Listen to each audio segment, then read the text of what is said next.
राऊतसाहेब, आपटेच्या स्वीकृत नगरसेवक पदावर पूर्ण महाराष्ट्रात पडसाद उमटले, विशेषतः मुंबईमध्येही त्याचे पडसाद उमटले.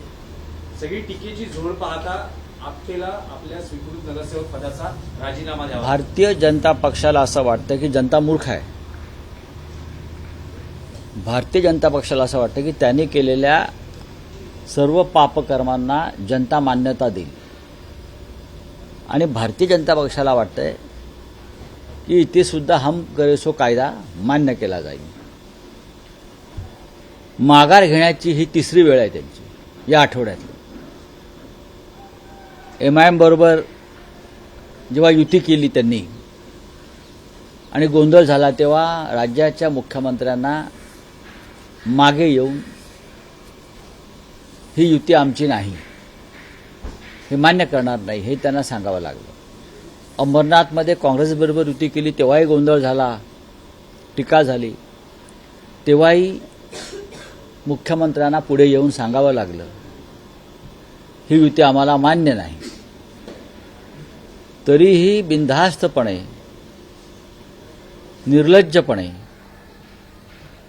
अंबरनाथ बदलापूर लैंगिक अत्याचार प्रकरणातील एक संशयित आरोपी आपटे, ज्यांच्या विरुद्ध खूप मोठा रोष त्या भागामध्ये निर्माण झाला होता, ज्यांना अटक झाली होती आणि उघडपणे ते संघाचं काम करतात, तो त्यांचा प्रश्न आहे. त्यांना तुम्ही निर्दोषत्व सिद्ध न होता काय करता तर स्वीकृत सदस्य करता अंबरनाथ नगरपालिकेचं. एवढं धाडस त्यांच्यामध्ये येतं कुठून? म्हणजे मी संशोधन करणार आहे, माझं जरा संपलं हे सगळं, की ही रिसर्च करण्याची गोष्ट आहे की भारतीय जनता पक्षामध्ये त्यांच्या लोकांमध्ये एवढं धाडस येतो कुठून? ही अत्यंत महाराष्ट्रामध्ये ज्या विषयावर सगळ्यात मोठी संतापाची लाट उसळली अशा प्रकरणातला एक आरोपी, लैंगिक अत्याचार प्रकरणातला, त्याला तुम्ही स्वीकृत सदस्य करता, तुम्हाला काही लाजा वाटत नाहीत. ते असतील संघाचे कार्यकर्ते, त्यांनी केली असेल या निवडणुकीत भाजपला मदत, त्याबद्दल तुम्ही त्यांना ही बक्षिसे देता. म्हणजे उत्तर प्रदेशमध्ये तो एक बलात्काराचा आरोपी सोडला सेंगर म्हणून, तिथे तो निर्लज्जपणा दिसला, तिथेच हा तोच महाराष्ट्रात आहे. म्हणजे महाराष्ट्राचं काय तुम्ही करून ठेवलंय, महाराष्ट्र कुठे देऊन ठेवलाय हा प्रश्न, याचं उत्तर देवेंद्रजींनी द्यायला पाहिजे. या महाराष्ट्राला महाराष्ट्र मी कुठे नेऊन ठेवलाय, याचं उत्तर राज्याच्या मुख्यमंत्र्याने द्यायला पाहिजे. पण हे घडतं याचं कारण असं आहे की त्यांचे जे शिलेदार लोक आहेत भारतीय जनता पक्षाचे किंवा फडणवीस साहेबांचे, हे मोकाट सुटलेले आहेत. आम्ही काही केलं तरी आमचा बॉस वर्षा बंगल्यावर बसलाय आणि तो आम्हाला पाठीशी घालेल, हा जो आत्मविश्वास निर्माण झालेला आहे त्यातून या गोष्टी घडत आहेत. मंत्री अतुल सावेंच्या खास माणसाचा नगरसेवकाचा देखील असं आहे ना, ते सर्वत्र तेच चाललंय. कायदा आणि सुव्यवस्था हातात घेऊन जे काय चाललेलं आहे सर्वत्र. हा बोला. एकाच वॉर्डची मतमोजणी होणार नाही ते तसं होणार नाही, तसं होणार नाही. ही टेक्निकल गोष्ट आहे, त्याच्यावरती आमचे या पक्षाचे किंवा अन्य पक्षाचे लोक निवडणूक आयोगाशी चर्चा करतायत. राऊतसाहेब, मुख्यमंत्री देवेंद्र फडणवीस असं म्हणतात की उद्धव ठाकरेंनी विकासावर बोलून दाखवावं. मी त्यांना 1,000, नंतर 2,000 आणि आता 3,000 असं बक्षीस जाहीर केलेलं. उद्धव ठाकरेंनी चॅलेंज केलेलं आहे की एक अशी निवडणूक देवेंद्र फडणवीसांनी दाखवावी ज्यात त्यांनी हिंदू मुस्लिम असा वाद लावलेला नाही आणि त्याबद्दल मी त्यांना असं असेल नसेल तर मी त्यांना 1 लाख रुपये इनाम. उद्धव साहेबांचे 1 लाख रुपये आणि माझे अधिक 5 लाख रुपये, बरं का. उद्धव साहेबांचे 1 लाख रुपये आणि अधिक माझे 5 लाख रुपये कधी घेऊन जाऊ शकतात ते. त्यांना जर अमाऊंट वाढवायची असेल तर ती मी वाढवायला 11 लाखही करायला तयार आहे. मीच कशाला, आमच्या पक्षातला प्रत्येक महत्त्वाचा माणूस अशा प्रकारचं आव्हान त्यांना द्यायला तयार आहे. पण मी त्यांना आता 11 लाख रुपये, उद्धवजींचे 1 लाख आणि माझे 10 लाख पकडा. चला, बोली वाढते वाढते म्हणजे आम्हाला पूर्ण खात्री आहे म्हणजे अशी एक निवडणूक दाखवा, जे उद्धव साहेब सांगतायत अशी एक निवडणूक दाखवा जिथे तुम्ही हिंदू मुसलमान भारत पाकिस्तान केलं नाही आणि निवडणुका लढल्या नाहीत. हे फार मोठं आव्हान आहे आणि देवेंद्रजी सारख्या महान माणसानं, बरं का, शूर माणसानं, वीर माणसानं हे आव्हान त्यांनी स्वीकारायला पाहिजे. मुंबई महानगरपालिकेत तुम्ही हिंदू मुसलमान करताय. जी नागरी सुविधांच्या विषयावर ही निवडणूक लढायला पाहिजे. महानगरपालिका मुंबई असेल, ठाणे असेल, नगरपालिका असतील, इथे पण तुम्ही महानगरपालिकेमध्ये अयोध्या आणताय, जय श्रीराम आणताय, बाबरी आणताय. महानगरपालिकेत विकासावर खरोखर बोललं पाहिजे आणि तुम्ही काय केलं तितक्या वर्षात ते दाखवायला पाहिजे. जर आम्ही विकास नसता केला तर ही मुंबई तुम्हाला आज जी दिसते ती दिसली असती का? आणि मी परवाही म्हणालो, आमचा सगळं आयुष्य ही मुंबई महाराष्ट्रात टिकवण्यात आणि मराठी माणसाचे न्याय्य हक्क त्यांना मिळवण्यातच आमचा संघर्ष झालेला आहे. आम्ही लढ, तुम्ही कुठे होतात? हा सुद्धा एक प्रकारे मराठी माणसाचा विकास आहे. बाकी तर इन्फ्रास्ट्रक्चर उभं राहिलेलंच आहे. या मुंबईमध्ये 56 पूल, त्यानंतर अनेक गोष्टी अशा उभ्या राहिलेल्या आहेत त्या काळापासून, बाळासाहेबांच्या काळापासून. किंवा तुम्ही आमच्याबरोबरच होतात ना भाऊसाहेब, देवेंद्र भाऊ, ते भाऊ आहेत, आमचे भाऊसाहेब आहेत. भाऊसाहेब काही उचलली जीभ लावली टाळाला. राज्याचे मुख्यमंत्री आहेत आपण देवेंद्रजी. आपण या राज्याचे, महाराष्ट्रासारख्या एका महान परंपरा असलेल्या राज्याचे मुख्यमंत्री आहेत. आणि कशाला खोटं बोलायचं? ज्या गोष्टी आपण केलेल्या आहेत त्या केलेल्या आहेत, नाही त्या नाहीत. त्याच्यामुळे 11 लाख ते केव्हाही घेऊन जाऊ शकतात. 11 लाख, उद्धवजींचे 1 लाख, माझे वर 10 लाख.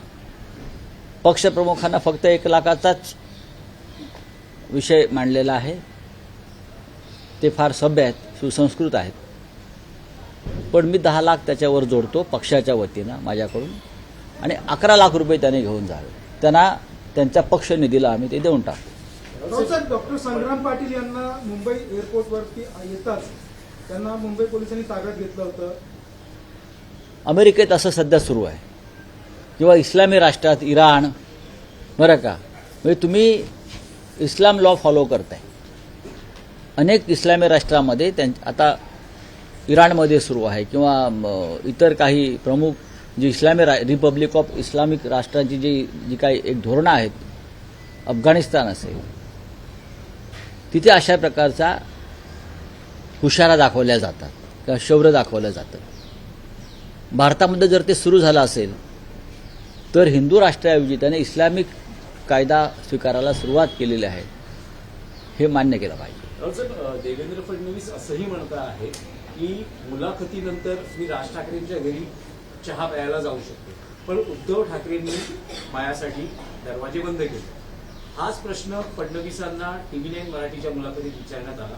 त्यावेळेस उद्धव ठाकरेंनी म्हटलं की आधी फडणवीसांनी मातोश्रीची बदनामी थांबवावी, अदानीच्या गळ्यात मुंबई घालणं थांबवावं, मातोश्रीचे दरवाजे त्यांना कधीही खुले असतील, आणि देवेंद्र फडणवीसांनी एक चांगला मित्र गमावला अशी. माननीय उद्धव ठाकरे हे खरं बोलतात. हे सत्य आहे की त्यांनी जो गळ्यात धोंडा बांधून घेतलेला आहे सध्या शिवसेनेच्या नावाखाली, तो धोंडा त्यांना बुडवणार आहे. त्यांनी,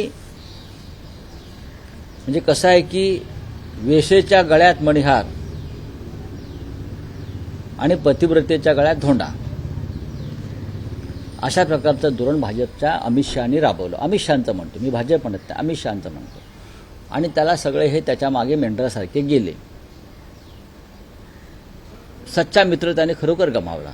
हिंदुत्ववादी प्रखर, ज्याने भारतीय जनता पक्षाला हिंदुत्वाच्या मार्गाने नेलं, ती शिवसेना आहे. भाजपचं हिंदुत्व नाही आहे. हिंदुहृदय सम्राट बाळासाहेब ठाकरेंनी भाजपला हिंदुत्वाचा मार्ग दाखवला, हे त्यांनी मान्य केलं पाहिजे. त्याच्यामुळे ते जे म्हणतात उद्धवजी, ते खरं आहे की तुम्ही मातोश्रीची बदनामी थांबवा. मातोश्री हे हिंदुत्ववादाचं सगळ्यात मोठं केंद्र आहे. तुम्ही अडाणीच्या घशात मुंबई घालण्याचं तुमचं कारस्थान थांबवा, आणि जरूर मातोश्रीवरती आम्ही त्यांना मातोश्रीच्या गेटवर त्यांचं स्वागत करू आणि अगदी व्यवस्थित आतमध्ये सन्मानानं घेऊन येऊ. मी तर कलानगरच्या गेटवर जाईन त्यांना आणायला. पण हे थांबवा. महाराष्ट्राची बदनामी आहे.